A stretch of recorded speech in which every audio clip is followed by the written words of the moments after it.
Saturday morning making what is probably one of my most popular dishes, the mini quiches. There was a young lady named Megan in my office today who asked me for the recipe, and I thought it would be great. A lot of people like this. I'm going to make a video today, mini quiches with Joseph Patrick Murphy, so stick with me. Now the ingredients are simple enough. What we have here are the base ingredients of this very, very popular dish: cheddar, mozzarella, a little bit of Swiss, a red onion, eggs. I use turkey bacon. I get better results with that. It's lower sodium, there's not as much fat, and of course a head of broccoli. Now another thing that I like to do is I use a couple eggs, but I also add some egg substitute, which increases obviously the protein, but keeps the cholesterol down. So we'll put some egg substitute into this too. You will need a large mixing bowl for this operation. So I'm going to take this one here. There's a little reflection from the sun. And I'm going to use it first to wash the broccoli. I'm going to put it in head down. And I'm going to fill the bowl with cold water. The purpose here is to wash off any sort of farm impurities or anything that might have gotten on the broccoli while it was in transit. Okay, now the broccoli's been soaking for a few minutes. I'll just swizzle it around a little bit, make sure we get anything like dirt or pesticides, anything like that. Wash that out. Shake off any excess water. I'm going to go back to the counter. Now you don't use everything in the broccoli. We're not going to use a large part of the stem. And I'm going to just cut what's called the florets, the tops off of the individual pieces of stem. Not that much. If you get a little extra stem in there, it's nothing to worry about, but you don't want to have too much stem in there because it's too fibrous and your quiche will get a bad, the mini quiche will get a bad texture. So I'm just cutting just the very tops of the heads off of the broccoli. Now broccoli, believe it or not, in addition to a little bit of residue that's left on it from washing it, it's got a lot of fluid inside it. And that fluid bakes out of the broccoli into your quiche. And it's one of the things that gives it its flavor. But I like to reduce the amount of fluid that's in the broccoli because that'll reduce the cooking time. And the way I do that is by microwaving it.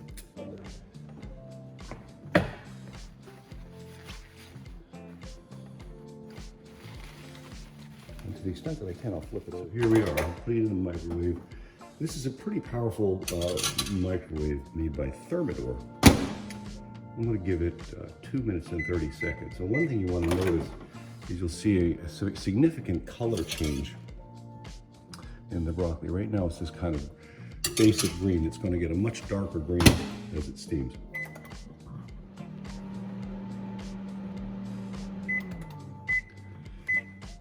Okay, so now our bacon, or our broccoli is steamed. You can see there's some fog in there. And notice the the change in color. And I think you can probably see some steam coming off of it there. You see how that emerald color now that it's been microwaved. I'm also going to use the microwave to cook some of the bacon that's going into this quiche. I like to use this butterball turkey bacon, especially the lower sodium variety. Full fat bacon, you can use normal bacon in this recipe.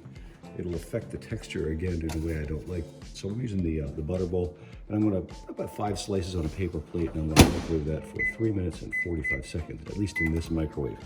Your microwave probably will need a little more time. This is a Thermador, and it's a pretty high-powered microwave. While that bacon's cooking, I'm going to prepare the onion.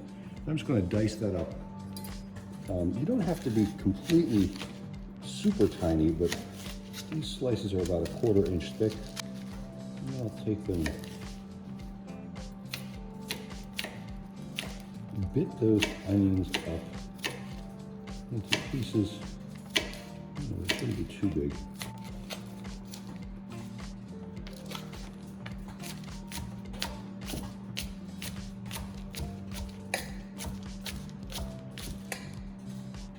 So there you have your diced up onion. And the bacon's ready. So I'm going to pull that out.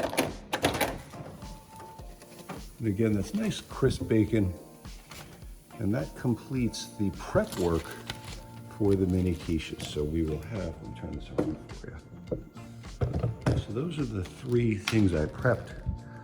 The turkey bacon, the diced up red onion, and the broccoli florets there. And remember, not too much stem, reduced in the microwave for a few minutes until they get this beautiful darker green color. Now this is a really popular dish, so I'm going to be making quite a few of these mini quiches. You may or may not want to make as many as I'm making. I have all my friends love eating this, my sons, everybody. First I want to start with the eggs. I want to use 5 medium-sized eggs. I think these are actually, let's see, grade A large eggs. One thing you should know about snapping an egg is you need a flat surface. You just give it a good strike and you won't get any shell. See how nicely that goes? Last thing you want in this quiche is shell, because a lot of the work we're doing is about the texture. And the shell will certainly ruin the texture. I'm going to use 5 of these. I'm also going to add maybe 1/3 of a quart of liquid egg substitute. Now this increases the protein levels in your final product without increasing the cholesterol or sodium. So that's a good way to do that. You also want to add some milk to this. I'm presuming that's about a little bit more than a cup, maybe 1.5 cups for this volume.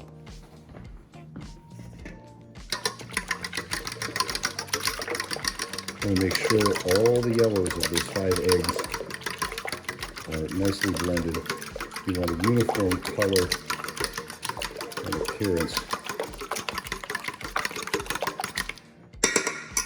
Now that you have the eggs ready, you can add your onion slices. That's the bitted up onion that we prepared earlier. Don't let any of it go to waste, or as little as possible. Same, you can add your broccoli.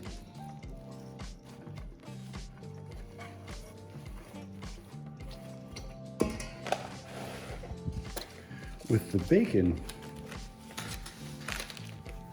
I encourage you to crumble it up. You don't want to be, but this doesn't really, it's not really a major part of the quiche, but the flavor will get throughout it and really make it something that your eaters enjoy. Just get that nicely bitted up, touched, and that'll go right into the bowl with all the other goodies. And then finally, you're going to add your cheese. You can use whatever you want, feta. I always like to put a little bit of Swiss, not too much in there. That would be about, that was about half of 1.5 cups. A cup of Swiss will do. A similar amount of mozzarella, maybe a large handful, maybe 1.5 handfuls.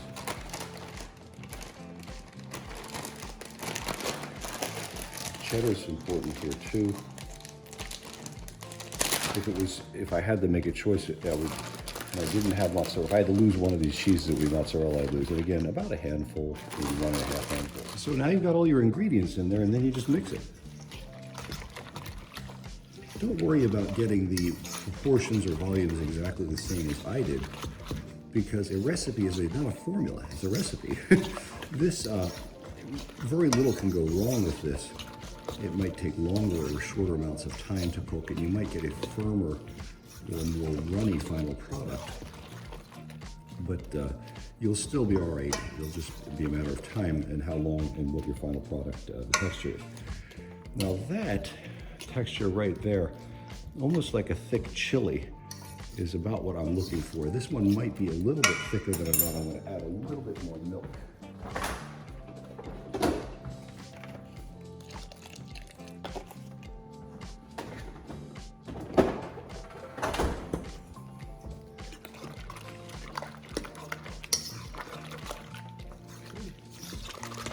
And that's about right there, dude. That's the texture you want. Now, the reason these are mini quiches is I bake them in these mini muffin pans. These muffin pans are about 1/3 of a cup each, and that's why I use this 1/3 of a cup ladle. We'll use that in a minute.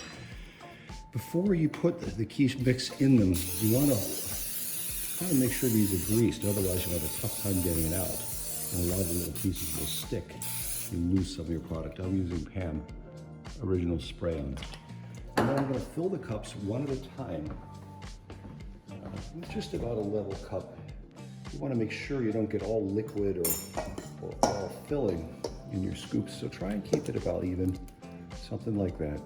And you'll fill these one at a time with your mini quiche mix. So as I said before, a recipe is not a formula, it's an imprecise science.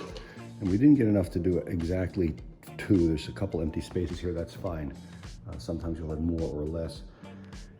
Ideally, this is perfect because you know there's none wasted, but that's your 2 trays. So we've poured out the quiches into the greased baking trays, the muffin tins. I've got a little bit of foil under them in case there's overspill. Makes it easier to clean up the baking tray that I have the muffin pans in. You can cook these in the oven. I recommend putting them in the oven at 325. Should take around half an hour or 40 minutes, but that will stink up your house. When the onions cook, they're going to release onion scented steam that would stink up your house. In the winter, I guess that's okay because it's cold outside, but I've got another trick, a different way of doing that in the summer. I'm going to show you that now, but if you do it inside in your indoor oven, 325, I'd look at it after about 20 minutes. They'd probably be done at 30, max 45. But like I said, it'll stink up your house. So a nice way to do this in the summertime is on the grill. I'm going to show you that now. So this particular grill has 5 burners, and what I'm going to do is try and do like almost indirect heating. I'm only going to put on the outside burners. If it had 3, I might push them both to one side and run a burner that wasn't directly under them. The idea is you don't want to burn the bottoms. So here what I'm going to do is I'm going to turn on the burner here and the burner over here. And there, that's lit off. And again, if this only had 3 burners, I might push them all to one side and just run the burner that wasn't under them. This is not critically important, but it can be helpful to try and use an indirect heat so the heat isn't right under the pan, but maybe is around. Because once you close this, it'll be hot above them and below them. I'm going to close this up and we'll check on them in a few minutes. If you have your own oven at home and you're doing this inside the house, you can just set that at 325. It makes no difference to the quiche. The only reason I'm doing it outside, it's a nicer way to do it. In the summertime, it doesn't heat the house up. And that onion steam, it's actually quite a nice smell, but you might get tired of it after a while. It takes a couple days to clear out of the house. When I do it out here, it just goes out in the atmosphere. So we're still at a pretty consistent 325. Looks like I might have climbed up to around 350. Let's take a look. This is about 10 minutes in, 10 or 12 minutes in.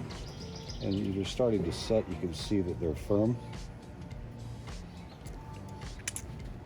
There's a little bit of a color change on top. They're not completely done yet, but they've definitely set up and started to gel. Now we're back. We're at about 15 or 16 minutes now.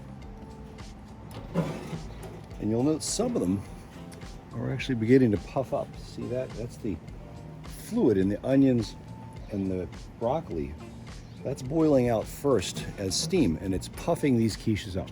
You know the reaction's really going. Okay, we're now at 22 minutes. Let's take a look. And they look good and done. They've puffed up in the various tins there. Let's see if I can get you in a little more. And you can see that golden color on top, really very nice. Now, I don't need to pull these out right away, but I am going to turn the burners off. We'll do that now. There's still plenty of heat in this grill. I'll let that dissipate for a minute, but ultimately, probably just leave them sit like that. As the grill cools off a little bit, I'll probably close the lid. Okay, I let another couple minutes go by, and now I'm going to take these out. Now look, don't forget, this stuff is very hot. It will burn you, so you want to use some sort of protection. I'm using these Instant Pot Teflon gloves, and I'm going to pull these off, carry them inside, and lay them out on my stovetop. You don't want to lay them directly on the counter because they're very hot and they could scorch your counter. So I'm going to take these out using protection so I don't get burned.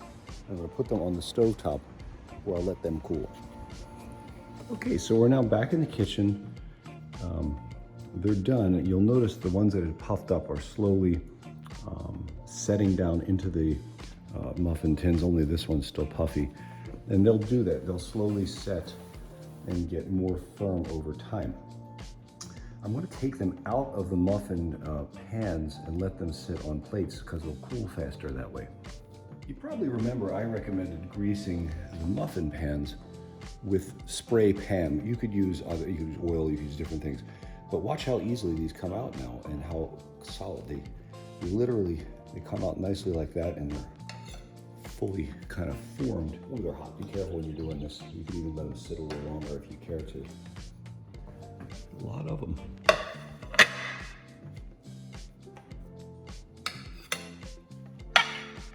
And again, you may wish to adjust the sizes of and the amounts of eggs and cheese that you use to make more or less of these. Certainly if it's your first time making these, I might make a small batch, just in case you get something wrong, you don't have so much waste. So all my friends, and of course, the young lady Megan who asked me about the recipe, who inspired me to do this video. And until the next video, this is Joseph Patrick Murphy with a video about my very popular mini quiche recipe. Thank you for watching.